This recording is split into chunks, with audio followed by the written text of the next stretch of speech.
Hello tout le monde, je vous retrouve aujourd'hui pour une nouvelle vidéo sur le thème de la grossesse. Et en termes de grossesse, ce sera vraiment la dernière vidéo puisque je suis maintenant à quelques jours de mon terme. Et j'avais envie de partager avec vous ma valise de maternité, ou plutôt le sac en fait que je vais emporter pour la salle d'accouchement. J'aurai pas l'occasion de filmer la vidéo vraiment globale avec la grosse valise pour tout le séjour, mais je voulais vraiment partager avec vous les essentiels et les choses à prévoir pour la salle d'accouchement, puisque un petit peu partout là où j'ai pris mes renseignements, il conseille vraiment de séparer et de prendre un petit sac pour la partie accouchement et de prendre une plus grosse valise ou un plus gros sac en tout cas pour le séjour de maternité. Alors nous on est dans un contexte un petit peu particulier puisque là on est partiellement reconfiné suite au Covid, ce qui veut dire que mon homme va devoir rester avec nous les 3 jours, il ne pourra faire aucun aller-retour, donc on a une énorme valise qui est remplie à ras-bord avec mes affaires, ses affaires et évidemment les affaires de bébé.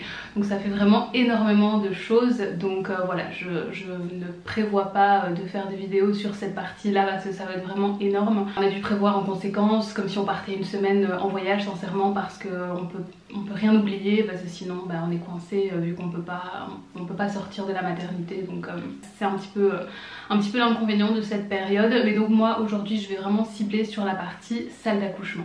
Avant de vous montrer mon sac en tant que tel, je voulais vous montrer ce que j'ai mis au dessus de mon sac, c'est-à-dire la tenue en fait que je prévois de porter pour partir à la maternité. Donc j'ai prévu tout simplement une tenue confortable dans laquelle je me sens bien, une tenue ample, plutôt sombre pour si jamais je la salis d'une quelconque manière, au moins je n'ai pas de soucis à me faire, et également une tenue qui soit un peu vieille, enfin voilà, des vêtements auxquels je tiens pas trop si jamais vraiment je les fous en l'air, on va dire. Alors j'ai prévu tout simplement déjà une paire de chaussettes si jamais j'ai un peu froid. J'ai prévu un legging, donc un de mes leggings de grossesse que je mettrai pour partir. J'ai prévu une espèce de robe tunique assez ample. Je sais pas si on va bien la voir, mais voilà, les manches sont à peu près manches 3/4, c'est pas tout à fait manche longue. Elle est vraiment super ample, super fluide.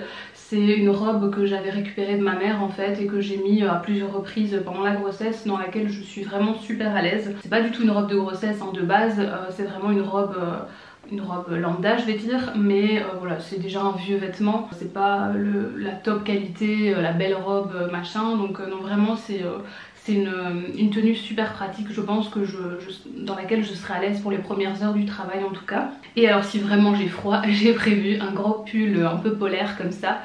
Pareil, c'est un vieux pull un peu de sport, un pull noir qui fait plein de pluches d'ailleurs. Mais donc voilà, comme ça au moins, si jamais j'ai chaud, je laisserai juste la tunique. Si jamais j'ai froid, j'ai la paire de chaussettes et le pull. Passons au sac en tant que tel. Donc le sac c'est celui-ci, voilà, donc c'est un sac de la marque Isoki que j'ai acheté chez Dream Baby, qui est un magasin spécialisé donc pour les bébés en Belgique. C'est le sac qui sera le sac à manger pour bébé. Je le trouvais super pratique pour partir à la maternité parce qu'il a vraiment plein de compartiments. Du coup il est super pratique pour séparer je dirais les différentes affaires en plusieurs catégories. Et c'est ce que je vais voir tout de suite avec vous, comment j'ai organisé ce sac. Donc tout d'abord dans la partie vraiment ici sur le devant, j'ai mis, hop, je vais l'ouvrir. Donc dans la partie du devant, j'ai mis différentes petites choses. Alors j'ai mis premièrement un livre pour m'occuper. Donc ça c'est un livre que j'ai déjà commencé à lire, mais je ne l'aurai pas fini d'ici à ce que j'accouche. Donc je pense que voilà, j'ai encore un petit peu à lire, ça m'occupera quelques heures sans problème. Évidemment, Covid oblige, masque oblige. Alors j'ai pris un paquet de stylos feutres comme ça, Staedtler. Ça c'est pas vraiment pour la partie accouchement, c'est plutôt pour le séjour à la maternité, mais j'avais envie de les avoir avec moi juste au cas où je dois prendre des notes de telle ou telle chose, enfin, si jamais j'ai envie d'écrire ou de prendre voilà, des quelconques notes sur mon accouchement ou autre. Donc comme ça j'ai la boîte avec moi. J'ai pris 2 petites briquettes de jus de pomme, à savoir que pendant le travail, a priori on peut rien manger. Par contre ils autorisent normalement les jus de pomme et les jus de raisin, c'est-à-dire des jus sans pulpe. J'aurai évidemment de l'eau qu'on va prendre en plus, mais ça on va prendre je pense 2 packs d'eau pour partir à la maternité. Mais vraiment pour l'accouchement en tant que tel, j'ai prévu 2 petits jus de pomme. J'aime pas trop ça donc je pense que j'en boirai pas des masses, mais si à un moment donné j'ai envie d'un petit regain d'énergie, au moins je sais que j'ai mes 2 petites briquettes de jus de pomme. Alors j'ai pris une petite boîte de pastilles comme ceci. C'est pas quelque chose que je consomme au quotidien, mais alors pas du tout. mais je me dis si le travail dure 10-12 heures, que je mange rien, je vais avoir la bouche pâteuse, une haleine pas très fraîche, et je pense que si je peux, si c'est autorisé que je suçote ces petites pastilles, je pense que ça peut me faire du bien. Donc je les ai prises, je sais pas si je serai autorisée à les prendre honnêtement, mais voilà, au moins j'ai un petit paquet avec moi et au pire ça me servira pour la maternité. Dans le même ordre d'idées, j'ai prévu des petites compotes et des barres de céréales. Logiquement, encore une fois, je ne pourrai rien manger pendant le travail parce que je compte avoir une péridurale, donc à partir du moment où vous avez une péridurale, vous devez rester à jeun. J'ai pris 2 compotes et 2 barres de céréales. À mon avis, ce sera plutôt pour mon homme si il a un petit creux, si le temps lui paraît long. Au moins, voilà, il aura de quoi grignoter, et si au pire on les mange pas pendant l'accouchement, ça nous servira pour le séjour à la maternité encore une fois. La partie de devant est terminée. Ce qu'on aura en plus, que je n'ai pas repris dans mon sac à moi parce que c'est un petit peu limité en termes de place, ce sont évidemment tous les documents administratifs à ne pas oublier, hein. Donc je pense à la reconnaissance de paternité anticipée, les éventuels documents médicaux que vous devez prendre avec vous, le papier d'assurance pour l'hospitalisation, enfin voilà, vos documents d'identité, évidemment tous les documents administratifs à ne pas oublier. Donc ça, ce sera évidemment avec les sacs pour la partie accouchement. J'ouvre le deuxième compartiment, donc ensuite vous avez 2 gros compartiments dans ce sac-ci. Donc j'ouvre le compartiment qui me concerne en fait, donc j'ai séparé bébé et moi tout simplement. Alors dans mon compartiment à moi, il n'y a pas 36 000 choses sincèrement. J'ai pris une petite paire de chaussons, hein, voilà, c'est les chaussons du terme de spa de quand on avait été au spa l'année dernière. J'avais pas envie de prendre des pantoufles à moi tout simplement parce que si celles-ci sont fichues pour une raison ou pour une autre, bah je m'en débarrasse et je m'en fiche, c'est celle qu'on avait récupérée des termes, donc c'est vraiment pas un problème. Je préfère prendre ceux-là auxquels je tiens pas trop, juste au cas où. J'ai une grosse bouteille de brumisateur, je l'avais acheté pendant l'été, d'où la taille de cette bouteille. Je doute que j'utilise tout, hein, n'est-ce pas, mais c'est vrai qu'il conseille d'avoir un brumisateur parce qu'on a vite chaud pendant l'accouchement, donc voilà, pour se rafraîchir un petit peu, au moins j'ai un brumisateur. Alors j'ai pris un maillot de bain en fait, tout pour la simple et bonne raison que j'aimerais bien aller dans le bain pendant le travail. J'ai pris un petit jeu d'écouteurs juste au cas où mon homme et moi on n'a pas envie d'écouter les mêmes musiques, ou si jamais j'ai envie de regarder des vidéos tranquillement de mon côté, au moins j'ai mes écouteurs pour ne pas embêter mon homme. J'ai pris des baguettes de mouchoirs, très important. Voilà, et pour moi c'est tout, donc c'est pas énorme, c'est vraiment les petites affaires essentielles vraiment pour être bien pendant ces quelques heures de souffrance. Et du coup on arrive à la partie la plus choupie, hein, les affaires de bébé, ce que je prévois du coup pour bébé pour son arrivée. Hop, j'ouvre tout ça, je vais vous montrer tout ça.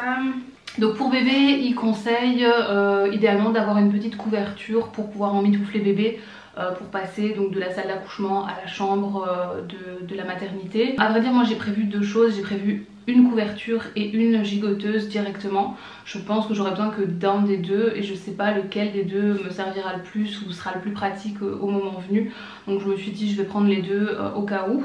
Donc j'ai cette petite couverture qui est pas énorme parce qu'en fait on avait une assez grosse couverture et je me voyais pas la prendre parce qu'elle est vraiment très volumineuse. On a cette petite couverture, c'est plutôt un espèce de châle à vrai dire qui a été tricoté par une amie de la maman de mon homme. Et du coup voilà, je trouvais que c'était pas trop volumineux et au moins c'était bien pratique pour un nouveau-né.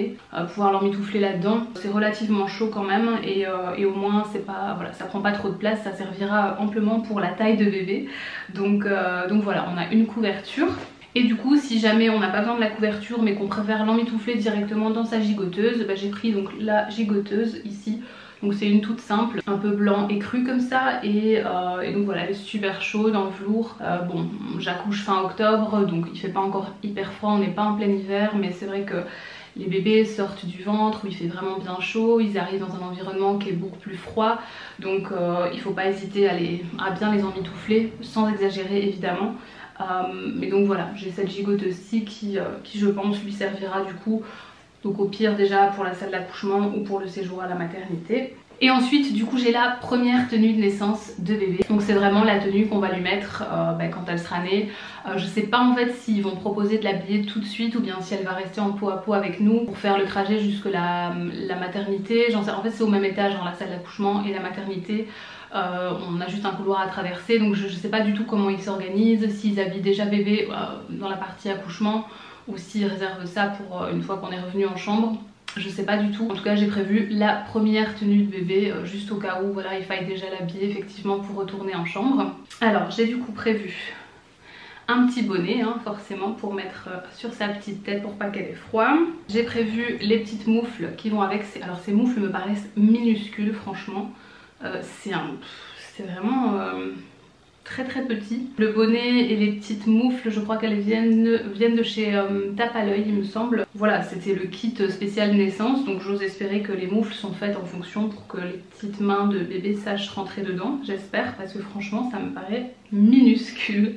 Ensuite j'ai prévu du coup un petit body, donc ça j'ai pris un petit body tout simple, tout rose pour mettre en dessous du pyjama. Donc voilà, j'avais pas envie de prendre le plus beau body que j'avais, mais j'ai pris le body rose, hein, voilà, vu que c'est une fille, je me suis dit que ce serait très bien.